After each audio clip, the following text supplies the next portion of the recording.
Smartphone અને લેપટોપનો વધુ પડતો ઉપયોગ ટાળી દેજો, નહીંતર આંખો ગુમાવી દેશો.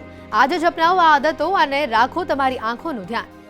લેપટોપ અને સ્માર્ટફોનની મદદથી લોકો બિલ પેમેન્ટ, ટિકિટ બુકિંગ વગેરે સહિત અનેક મહત્વપૂર્ણ કાર્યો ઘરે બેઠા જ કરે છે.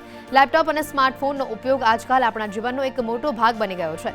ઓફિસ, શાળા, ઘર દરેક જગ્યા પર આપણે લેપટોપ અને મોબાઈલ ફોનનો ઉપયોગ કરીએ છીએ.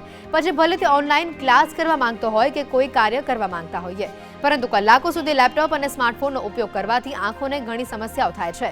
ફોન અને લેપટોપની સ્ક્રીન પર કલાકો સુધી જોવાથી આંખોને આરામ મળતો નથી, જેના કારણે તમારે ઘણી સમસ્યાઓનો સામનો કરવો પડી શકે છે. વધુ પડતી સ્ક્રીન યુઝથી થશે આ સમસ્યા: આંખોમાં દુખાવો, આંખોમાં લાલાશ વધવી, આંખોની નબળાઈ આવવી, સતત માથું દુખવું, આંખોના નંબર વધવા, આંખોની નીચે કાળા કુંડાળા થવા. લેપટોપની સ્ક્રીનમાંથી નીકળતો પ્રકાશ આંખો માટે નુકસાનકારક છે, જેનાથી તમારી આંખોમાં દુખાવો, બળતરા અને ઝાંખપ પણ આવી શકે છે. લેપટોપની સ્ક્રીન પર સતત જોવાના કારણે આંખોના સ્નાયુઓ થાકી જાય છે, જેનાથી આંખનો થાક, માથાનો દુખાવો અને ચક્કર પણ આવી શકે છે. સતત કલાકો સુધી લેપટોપ સ્ક્રીન ઉપર જોવાથી આંખના સ્નાયુઓ પર દબાણ આવે છે, જેનાથી દૂર અને નજીકની દ્રષ્ટિ અને મોતિયાની સમસ્યાઓ થઈ શકે છે.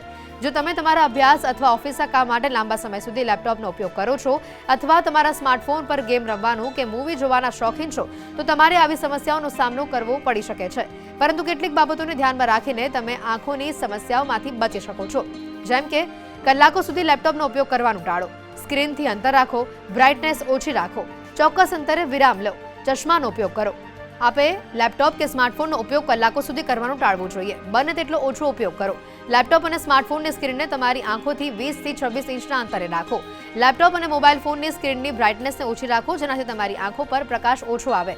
સાથે જ લેપટોપનો ઉપયોગ કરતી વખતે દર 20 મિનિટે 20 સેકન્ડનો વિરામ લો. આ દરમિયાન તમારી આંખો બંધ કરો અથવા દૂરની વસ્તુઓને જુઓ, જેનાથી આંખોને આરામ મળશે. હવે આ દરેક સ્ક્રીન્સ જે છે ને એના કારણે આપણને ઘણી બધી પ્રોબ્લેમ્સ થાય છે. જેમ નાના બાળકોની અંદર કહીએ, જે સ્કૂલ ગોઈંગ કિડ્સ છે, તો એ બધા સ્કૂલ ગોઈંગ કિડ્સની અંદર સૌથી મેજર પ્રોબ્લેમ થતી હોય છે કે એમના ચશ્માના નંબર છે એ બહુ ફટાફટ વધતા હોય છે.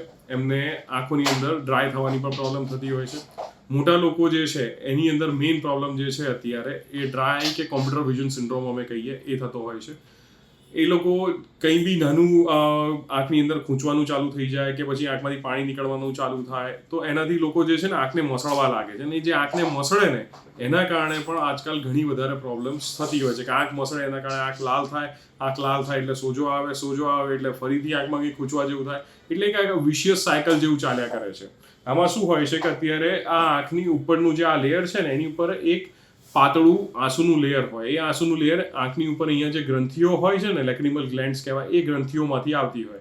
હવે આ જે ગ્રંથિઓ જે છે એ આપણે આંખ બંધ કરીને સ્ક્વીઝ કરીએ ને એટલે અહીંયાથી એ સ્ક્વીઝ થઈને એની ઉપર એક પાણીનું લેયર બની જાય. પણ આપણે જ્યારે સ્ક્રીન્સ જોતા હોઈએ તો સ્ક્રીન જોતી વખતે કન્ટિન્યુઅસ આપણે એની બાજુ ધારીને જોતા હોઈએ અને એના કારણે બ્લિંક કરવાનું ભૂલી જઈએ છીએ.